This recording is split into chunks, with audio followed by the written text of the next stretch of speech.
Welcome dear students. Today we are going to discuss the first chapter of Immoment's book, that is The Lost Child, written by Mulk Raj Anand. Here you can see two of his pictures of his younger days and of his old age. Now I am discussing the chapter with you and I am also giving the notes after this presentation. A child goes to a fair with his parents. He is happy and excited and wants the sweets and the toys displayed there. But his parents don't buy them for him. Why then does he refuse when someone else offers them to buy to him? It was the festival of spring. As you know, spring Hindi we call it Basant. So Basant Panchami festival might be there. And from the wintry shades. Now spring is a season where there is a change. The winter has almost gone and now the summer is starting to come. From the wintry shades of narrow lanes and alleys emerged a gaily clad humanity. Now you see the language being used by Mulk Raj Anand is before independence. He was a pre-independence writer and this kind of a language was used at that time. Gaily shows the happiness. Clad means covered. Humanity, that means people were coming and they were going towards a fair, a fun fair, and they were having fun. Some walked, some rode on horses like typical villages. Others sat, being carried in bamboo and bullock carts. One little boy ran between his father's legs, brimming over with life and laughter. So there's a small boy who's going to the fair, and obviously this is the main character, so this will be the lost child in the future.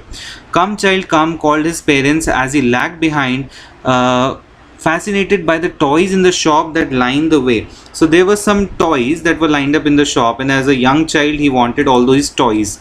He hurried towards his parents, his feet obedient to their call. Now he has to obey, his eyes still lingering on the receding toys. As he's moving forward, the toys are going backward, receding toys, and his eyes are still on the toys. He wants them. As he came to where they had stopped to wait for him, he could not suppress the desire of his heart, even though he well knew the old cold stare of refusal in their eyes. I want that toy, he pleaded. Now he knew that his parents will not buy him the toy because he is young for it, or maybe the parents cannot afford. He knew that the answer would be no, but then he still had the courage. He asked. His father looked at him red-eyed. He was angry in his familiar tyrant's way, angry way. His mother, melted by the free spirit of the day, was tender and giving him her finger to hold, said, "Look, child, what is before you?" It was a flowering mustard field. So the mother showed him a good amount of field, and she said, pale like the melting gold as it swept across miles and miles over the land. So there was a field which could be seen at the distance, and the mother showed him the field.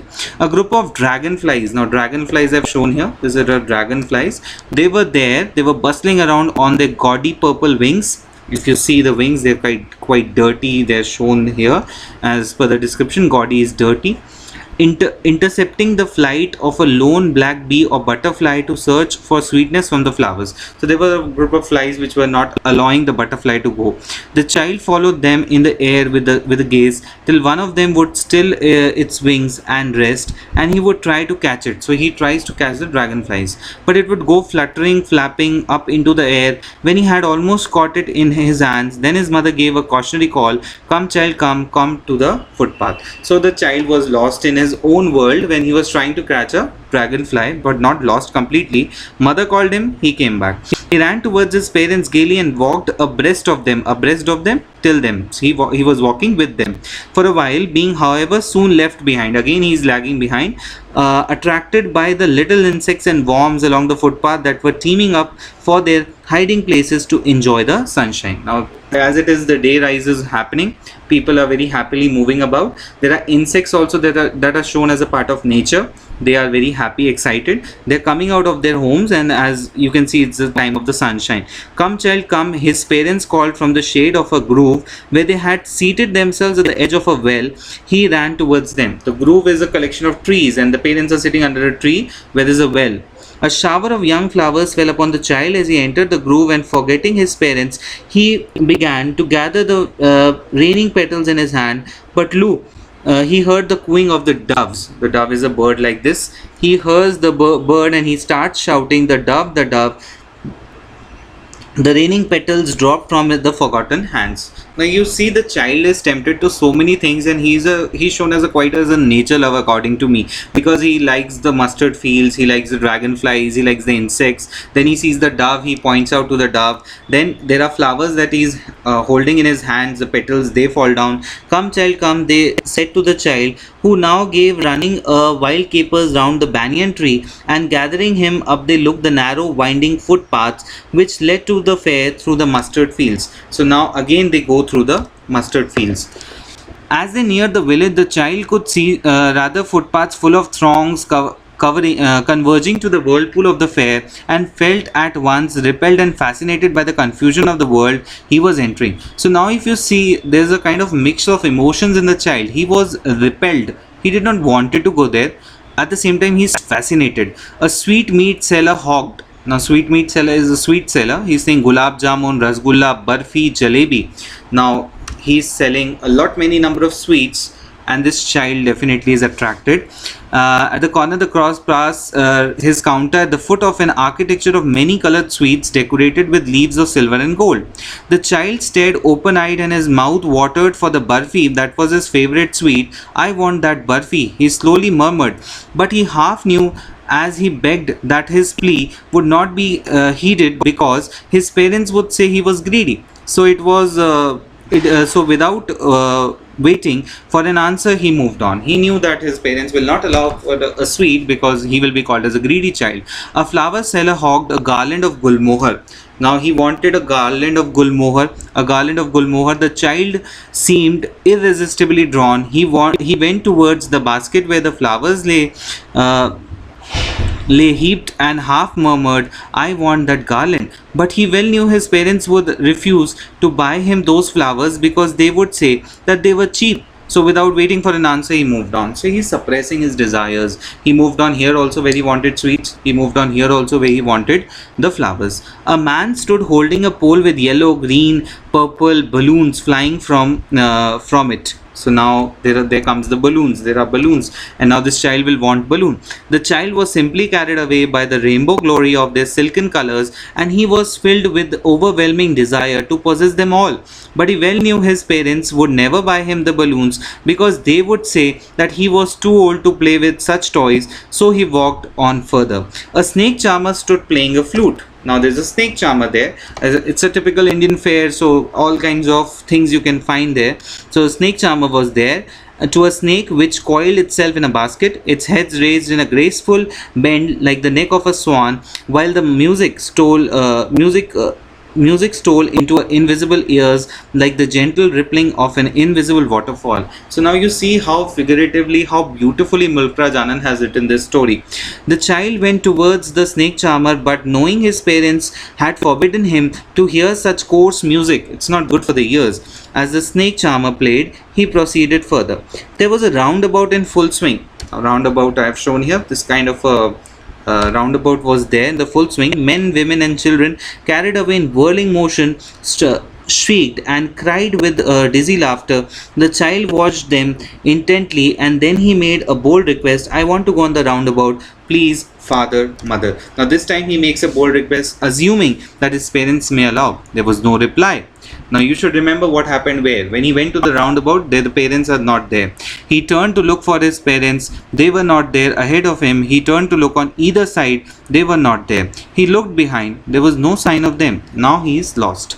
A full deep cry rose with his dry throat and sudden jerk of his body. He ran from where he stood, crying in real fear. Mother, father. Tears rolled down from his eyes, not hot and fierce. His flushed face was convulsed with fear. Panic stricken, he ran to one side first, then to the other, hither and thither in all directions, knowing not where to go. Mother, father, he wailed.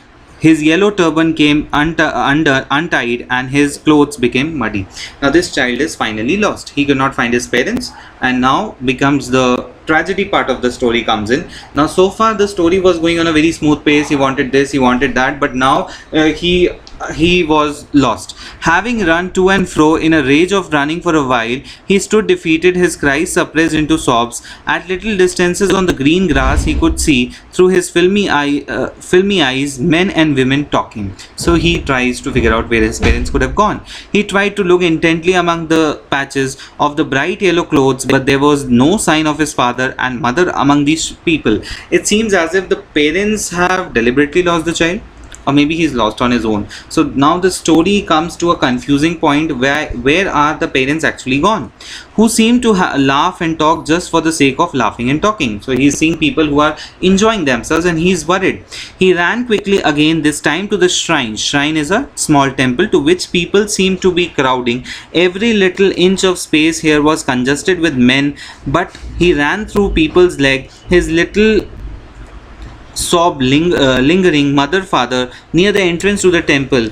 However, the crowd became very thick. Men jolted against each other, heavy men with flashing murderous eyes and hefty shoulders. The poor child struggled to thrust away between their feet, but knocked to and fro by their brutal movements. He might have been trampled underfoot had he not been shrieked at the highest pitch of his voice, "Father, mother." Now you see, there was a time when the child was almost going to be crushed by the people when he shouted at a loud voice, "Father and mother."